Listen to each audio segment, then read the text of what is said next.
Welcome back to Neko Nation Japan. My name is Jeremy. Today we're going to take a look at my dividend account from 2018.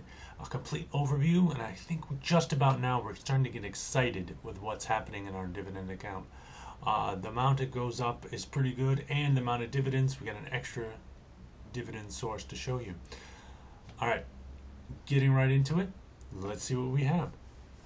So right in this dividend account, we got the total dividend payment over January 1st, 2018 to September 31st, 2018. We got, I gotta get that out of there.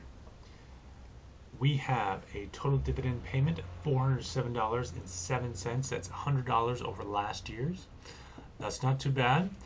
We had an actual loss in this account of $457.41.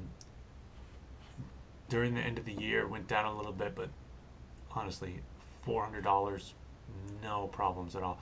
And really, we don't even care if it goes up or down as much as we want to look at that dividend income every year going up.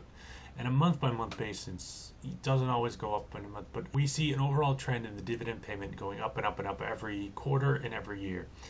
For right now, it went down this 400, but the amount it goes up, it doesn't matter at all.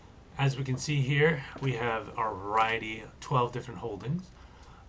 We have AT&T, Apple, Coca-Cola, DuPont, Dow DuPont, which is later split up, but we'll get into that later. Johnson & Johnson, McDonald's Corporation, Microsoft, Procter & Gamble, Southern Company, 3M, and Public Storage Company. Right now, I just put into the markets that at this time, there was a between $4 to $5 and $7 for each trade, depending on where. If it's out of the country, I had to pay $7, but this I just put in 1,000 at a time just to see what it would do. So I put the 1,000 in and see if this investing is for me, excuse me, if these stocks are just going to go up or go down. But I was feeling lucky at the time, so I have my 12 distant stocks for a total of this $11,967, just a little under 12,000 because I get 12 stocks, and a few of them I have a little bit less than that, and then their total volume went down by a bit. I'm sorry, the total value of this volume of stocks went down a little bit. We want to look at the overall amount of each company's shares that have went up since the last year. So this is the amount of shares I've gained over 1 year. Now, it definitely isn't that much, so not too bad. AT&T is pretty good, but we have 23 shares, 23.9 basically. 23.9 went up to 25 shares, 0.3, which is pretty good. We have Apple growing by a total of 0.1. That's kind of pathetic because I only have 7 shares in Apple, because at that particular time I thought they were very, very expensive comparatively speaking, but compared to what it is now, I would have gladly bought as many shares as I could have at that point. Alright, we have Coca-Cola. We have almost another complete share. Coca-Cola is always one I want to keep in my dividend account. Later on, I'll show you exactly how many I have. I've increased my holdings in all of these. Dow Chemical Company. It's gone up a little bit, so 15.5. We have the Exxon Mobil Corporation, goes up by 0.5 ish in total, and Johnson & Johnson going to 0.3. Really, I do like that it's getting more and more shares of the stock, but at this particular point, it's so fractional shares at this, so it's nice, and I really just use this first few years as proof of concept to see if I actually want to do this and if I'm willing and able to do it. So we have McDonald's, great company, wish I bought more of those at the time. Going up by 0.2.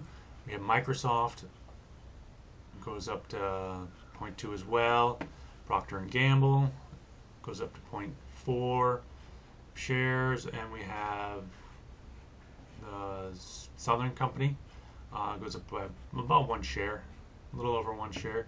3M, point point one really of a share, and the public storage, point one as well, a little over point one, but nothing really. So each one of these don't really move up that much each time, but it's the fact that it's kind of compounding, right? You'll see in the next few episodes exactly how much, and if you compare it to my last episode, they barely moved at all. But now it's quite a bit different. So I'm going to probably break that down in one another episode of exactly how much per year it's been increasing and how fast it can increase from there. I do. So to kind of rehash everything, so I started in this account. My Roth IRA total account value was 28,542. Right now, I only have 12,000 of that actually invested in stocks. I took it slow in the beginning, and I wouldn't have it any other way. Now, it would have been nice if I bought certain things at certain prices. It would have been turned out, but hindsight's 2020. Obviously, it's awesome. My dividend went up by $100 in 1 year. We have the total account value went down because of just a few positions got a little lower, but nothing really out of the ordinary. That happens. And the ending value in 2018 was $29,681. So it's definitely went up from original, obviously 28. So then it dropped back down a little bit, but it doesn't matter at all, really. With that, thank you very much for coming. I hope you had an awesome day.